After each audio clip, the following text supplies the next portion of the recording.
കോഴിക്കോട് പേരാമ്പ്രയിൽ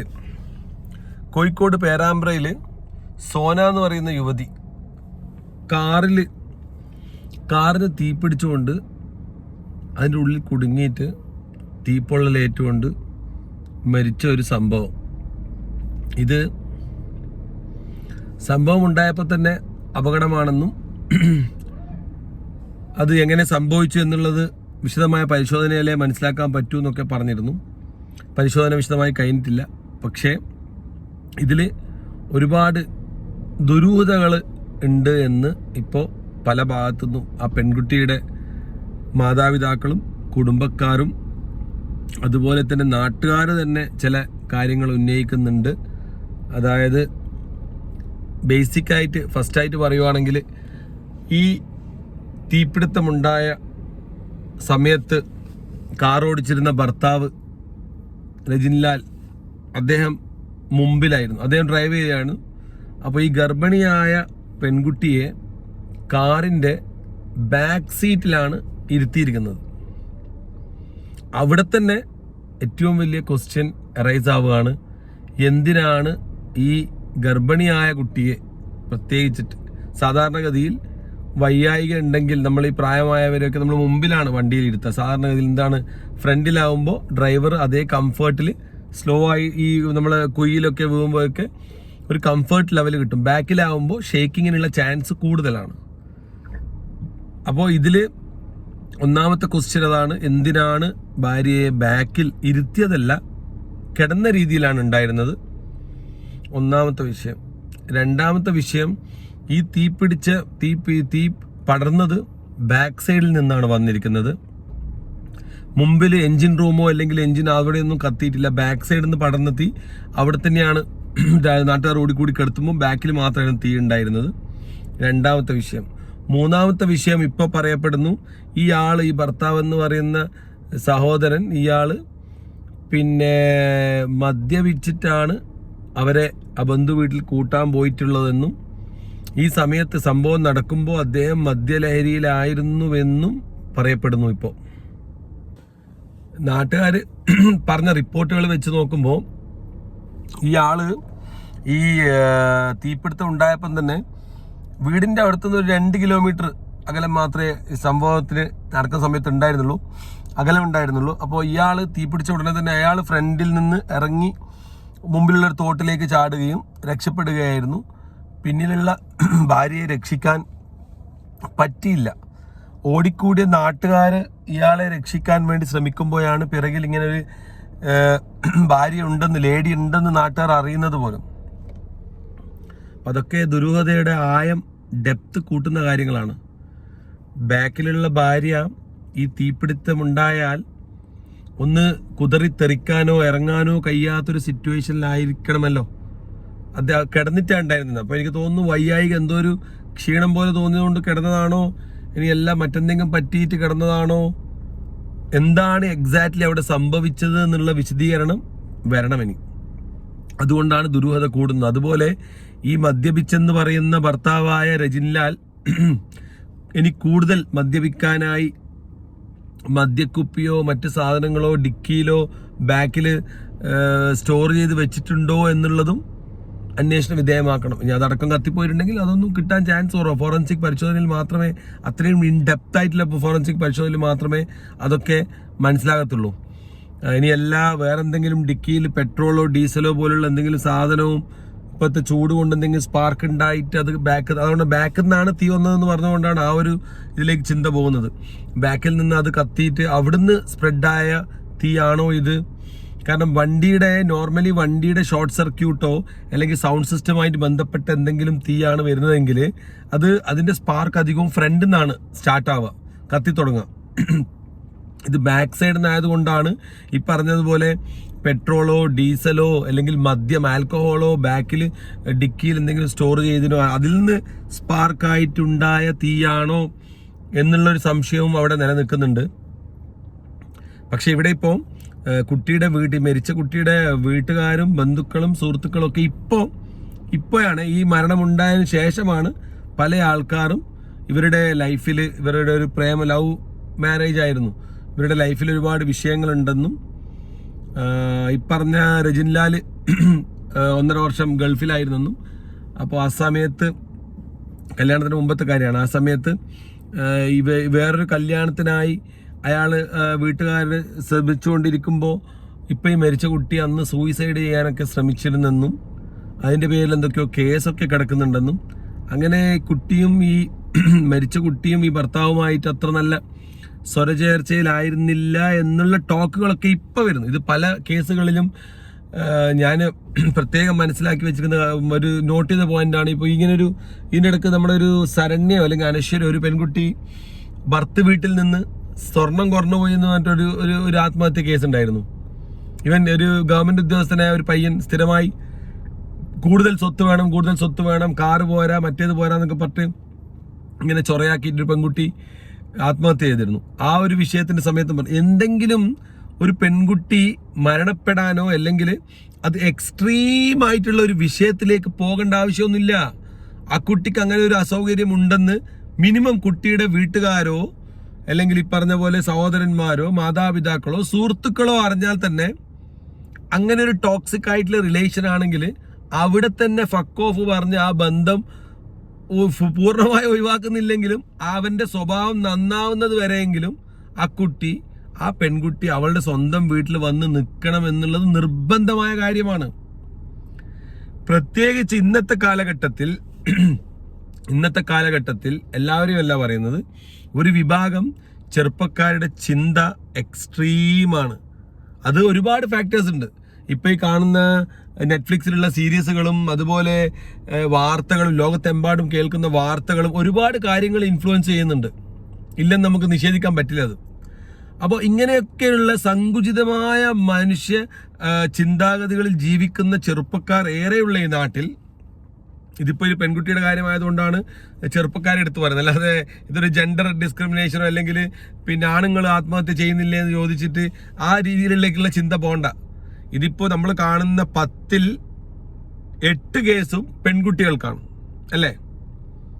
അവരാണ് കൂടുതൽ ടോർച്ചർ ചെയ്യപ്പെടുന്നത്. ഈ കല്യാണം എന്ന് പറഞ്ഞിട്ടുള്ള ഈ ഒരു സമ്പ്രദായത്തിൽ ഏറ്റവും കൂടുതൽ വിഷമം അനുഭവിക്കുന്നത് അവർ തന്നെയാണ്. അവരാണ് ഏറ്റവും കൂടുതൽ അഡ്ജസ്റ്റും ചെയ്യുന്നത്. ഈ പറഞ്ഞ പോലെ എന്ത് തന്നെ പേരിന്റെ വിഷയത്തിലായാലും ഞാനിപ്പോൾ ഈ ഒരു ടോപ്പിക്ക് സെലക്ട് ചെയ്ത് സംസാരിക്കാൻ തന്നെ കാരണം, നമ്മുടെ സൊസൈറ്റിയിൽ കണ്ടുവരുന്ന ഈ ഒരു സമ്പ്രദായം മാത്രം ഇത് ഏത് കാലം മുതലുള്ളതാണ്? ചരിത്രാതീത കാലം മുതൽക്കേ അല്ലെ പ്രാചീന കാലം മുതൽക്കേ എന്ന് പറയേണ്ടി വരും. ഈ സ്വർണം, സ്വത്ത്, പിന്നെ പോര്, എന്തൊക്കെ വിഷയങ്ങളിലാണ് ഈ പെൺകുട്ടികളെ ഹറാസ് ചെയ്യപ്പെടുന്നത്. ഇനി ഇങ്ങനെയുള്ളൊരു വിഷയം ഉണ്ട് എന്ന് ഇപ്പൊ ഈ സോനയുടെ കേസ് നമ്മൾ പറഞ്ഞുകൊണ്ടിരിക്കുന്ന കേസ് എടുക്കാം. സോനയുടെ കേസിൽ ഇങ്ങനെ ഒരു വിഷയമുണ്ടെന്ന് അവളുടെ വീട്ടുകാർക്ക് അറിയാമെങ്കിൽ പിന്നെയും അവളെ ഈ പറയുന്ന സോക്കോൾഡ് ഭർത്താവിന്റെ കൂടെ തന്നെ വിടേണ്ട ആവശ്യമുണ്ടോ? അവള് പോയതാണെങ്കിൽ കൂടി ഇങ്ങനെ ഒരു വിഷയം നടക്കുമ്പോൾ അപ്പോൾ പറയും അത് ലവ് മാരേജ് ആണ്, അവർ തമ്മിൽ തീരുമാനിച്ചതാണ്, അതുകൊണ്ട് അവർ തന്നെ തീരുമാനിക്കട്ടെ എന്ന് ഞങ്ങൾ കരുതി എന്നൊക്കെ വേണമെങ്കിൽ ന്യായവാദമായി വരാം. എന്ത് മാരേജ് ആയാലും, ലവ് ആയാലും അറേഞ്ച് ആയാലും, എന്ത് മണ്ണാങ്കട്ട മാരേജ് ആയാലും, അവർ 2 വ്യക്തികൾ ഒരുമിച്ച് താമസിക്കുന്ന സെറ്റപ്പ് ആണെങ്കിൽ, അവർ തമ്മിൽ സ്വരചേർച്ച ഇല്ല എങ്കിൽ, അവർ തമ്മിൽ അഭിപ്രായ ഭിന്നത ഉണ്ട് എന്നാണെങ്കിൽ, താൽക്കാലികമായെങ്കിലും ആ കുട്ടിയുടെ സംരക്ഷണം അവരുടെ വീട്ടുകാർ ഏറ്റെടുത്ത് കുട്ടിയുടെ ഭാഗത്ത് കൊണ്ടുപോകേണ്ടതാണ്. ഇതിപ്പം ഇതിന്റെ ഇടയിൽ പറയുന്നത് ഈ ഒരു വിഷയത്തിന്റെ തീവ്രത മനസ്സിലാക്കാൻ വേണ്ടിയിട്ടാണ്.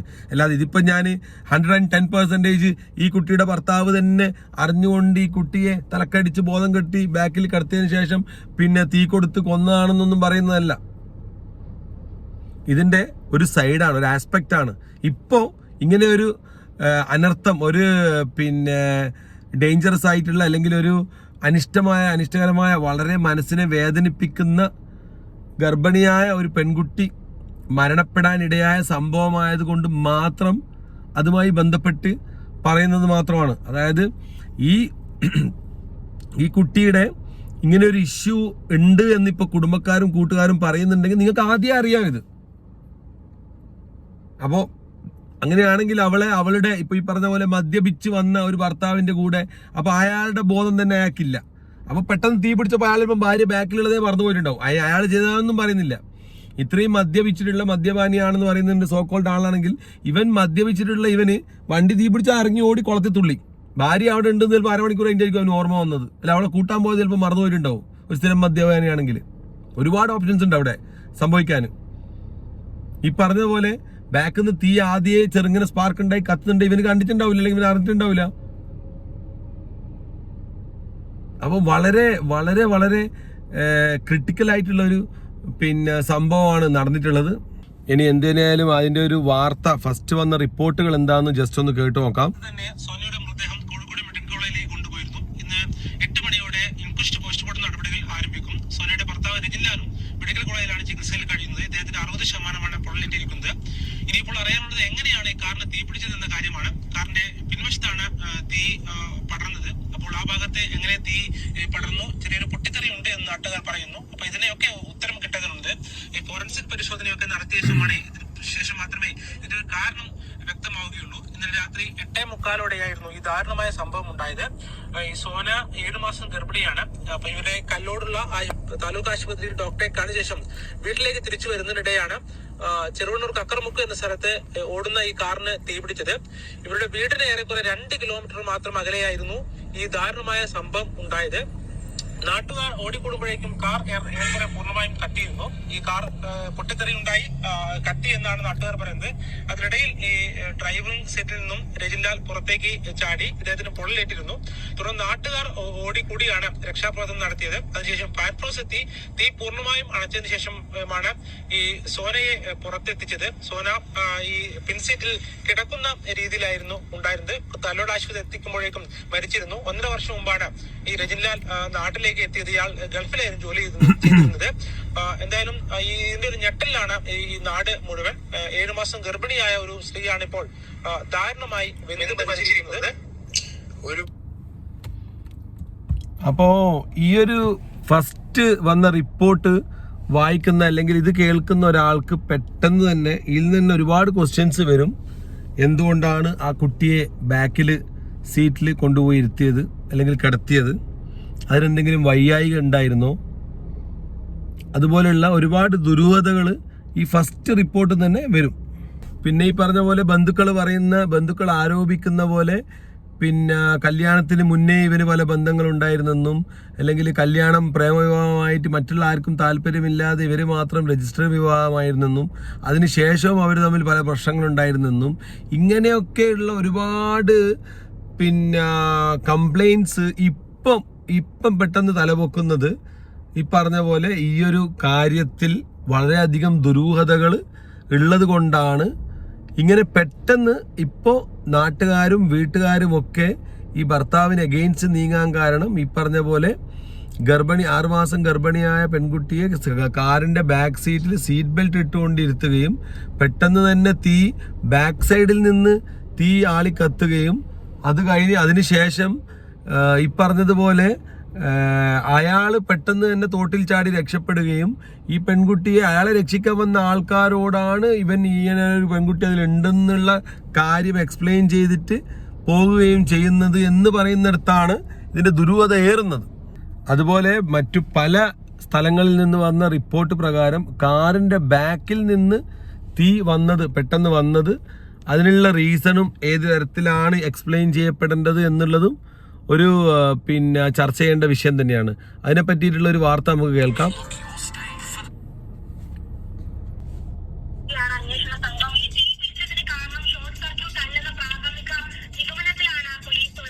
ഷോർട്ട് സർക്യൂട്ട് അല്ല,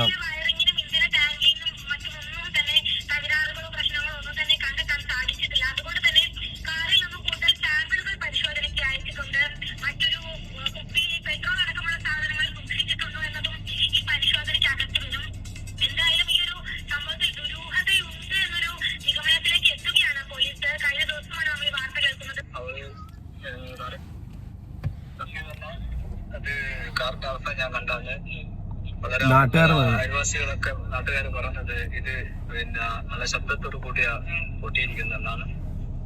അതിന്റെ കണ്ടോക്കുമ്പോ അതിന്റെ എഞ്ചിനും പുറകിലെ ഇതിനൊന്നും ഒരു കേടുപാടുകൾ സംഭവിച്ചിട്ടില്ല. അതുകൊണ്ട് ഇത് വളരെ ഒരു ആസ്വദിതമായ ഒരു കൊലപാതകമാണെന്നാണ് എനിക്ക് തോന്നുന്നത്. കുടുംബം സംശയം ഉന്നയിക്കാൻ പ്രധാനമായും 3 കാര്യങ്ങളാണ് പറയുന്നത്. ഒന്ന്, സോന ഈ പിൻസീറ്റിലാണ് ഇരുന്നത്. 6 മാസം ഗർഭിണിയായിട്ടും സോനയെ പിൻസീറ്റിലാണ് ഇരുത്തിയിരുന്നത്.